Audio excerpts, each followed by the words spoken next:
Te ne tungwan te gorkano they can come as peleayo they can destroy it. They can destroy within ko shakana no shukume as peleayo no shabat. Ko Dr. Macharta machatek 1 year and a half. They call no take one with the past dang jok and na ko yan jene ga chanya dang red bakel ka pa idio ron kin dang ro jandang ro di kane to charan reale kan no raman yam bekan watch ke bekan yar ba shoda yar bekan reputation de ana bekan yar ka bekan sharkatin content jala let go dara kuma dar jari aleka no bekan nyon natanelo yet perino na kwan ka jana wala ka pada spele ayo a shang chien warba kala lada lada da de let there is a complaint connecting one no lada karwada yes that is a let karwada de connecting one shikala betrayal ki led yana rani ya baji betray like what is happening right now te right in corner linga na me chale betrayal a jeno gor yana bi kume dagma char be yar sometimes don't they know being popular ba ada lam don't they run there use ko benetico ken ke party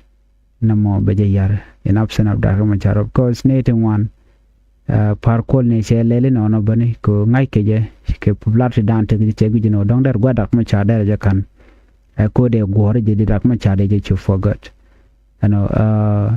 sengne me dane chi honorable potkang na charge teach and we gender gwa Dr. Machar je kan Aram brilliant mission ke potkang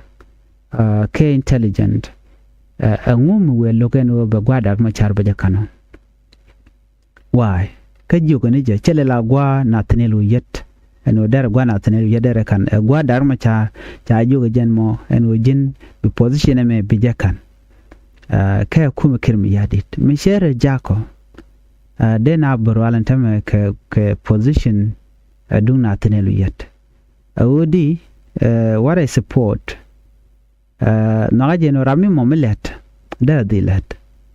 tana la mugwala ja destroyed don mishirana gujino rama me okay leda karwade sing leda karwade there let go queer acting chairman kana gwa Dr. Machar kana jakan ko san gwa Dr. Machar no ba can take a lot of work to go no de la cha kan ngani simply ba je dem talk go lan medit niu batreti jen bongo do bo halat so medicine jenene Nathaniel yet bongo ta la kwar road ka bongo la Ramadan lede karwade kiche let karwade bedilet to me it does not matter ko Dr. Machar jareti jen whatever day Nathaniel yeder la der dunde da jalat cause mi kana kon laro che jiana che ko kum kirma yadit ko la ne kon en tekel ga kum kirma yadit kulo wuro ko bikan kume Dr. Machar bikan destroyed ano na money de Nathaniel yadar dil ngotre chung ne ko right now en kum kirma yadit ken yan ne ka gwase da ne chi kan me cha Dr. Machar me cha yin ken gujeno bikan ideal content was gwada mo bikan ga destroy kenyam ko chi kan bi chuang kel ke Dr. Machar kama lalat ke long o bikan ran bikan damage emotionally ko dang be give up tila dan de lat na shi bilalat a chang Nathaniel yet shi nwarba shin wari kan de binyala no Nathaniel yeda wo ke je ko ye jor kan ai kon dia len kuma spela yu shi kuma nwar karo de na kuma ne dia taga tingan jang ana ba de teten made laten but right now murai kone ko en chairman ngode rete jen telam de ral de jen rami mo michiral cheres ke che jo che jen ngrar si mandan le rode ka belaro ngago no sharun ko da la kwer ka ken ngaka ne jalar no betiai no de laro no money chi chuang mi jeg de jen la agent ke rami mo mi kwale use kume men la kume kirmi ya di trime cha par kol cha je use no kon we analyze thing ana lagui kore dora mishan je gujina bana dor bana je kulelat Amalat kon duar no ngaga me chede tenene. Ojin, you are using the same tactic the enemy is using. Kukuja mo, miji ben ka duwa mishirka namba idi hijak. You know, bangaji no rama mo team go ranija. Either take access ke Nathaniel yet or you don't have access. So chi jala meta. One meter no nene. En parkol lede. Team lede. Kukwiko bukuma spele ayo baweniam. Koen na me man latke je collectively charge let ka do bodan and shall ke unilaterally cause dongli let karwadu like kene mat kene ko ken decision la ja kan Canadian teram de nga watch ke decision de te dem talk but there are people there teacher kokapin and teaching Nathaniel yet che goro de rode lo amradian so kuje money Nathaniel yet she guru be roda se shit Canadian shit katato. So no more your Canadian shit katatoni look at the just lodge, especially this individual. Gor kenungu Gorano there take a position there quadi eject kashi jan drop down to content right now. Drop to content woody a Gwandan nedagma chara berar. Abirar kenyam and then your mijirami muguru buwe la jirami mumilla party members Cajun politician medeja join they join like me I'm not a politician and I cannot join SPLIO Kashan Kumri and they join and were already I only defend Mandana we can worry much wanka dagmachar doesn't mean that in way a to an politician Chajan but the many animation the loot chedegwa Nedial Naka should come SPLIO so meet ram to thin gwa the mobaradi and bajelo no jin mo chirun ko dere lat allo ko goro dong der position there is dong che we a position makana ko ba ku lengi jen wo era metene na mo chelet you know de la ro nene mi jira mo goro bi kwer bi jek wait for the right time you have Nathaniel yet to contribute ketilada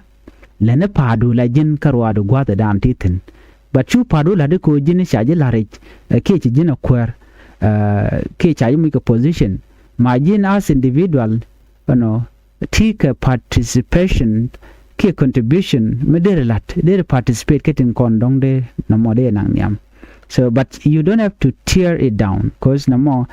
tearing right now guru to the ramping Joran and Ngak leda karwada ngak charge ngak tina why do you want him to meet you a changla we could once you go to belet karwadu mameg your hon jen mete kan michenen mijiak o chenen jin botika chuongba ko dir mala dir lat but mich ay jogo ngungu ber pinchu to we kwam ma you should listen tell mo goral tell mo gorngu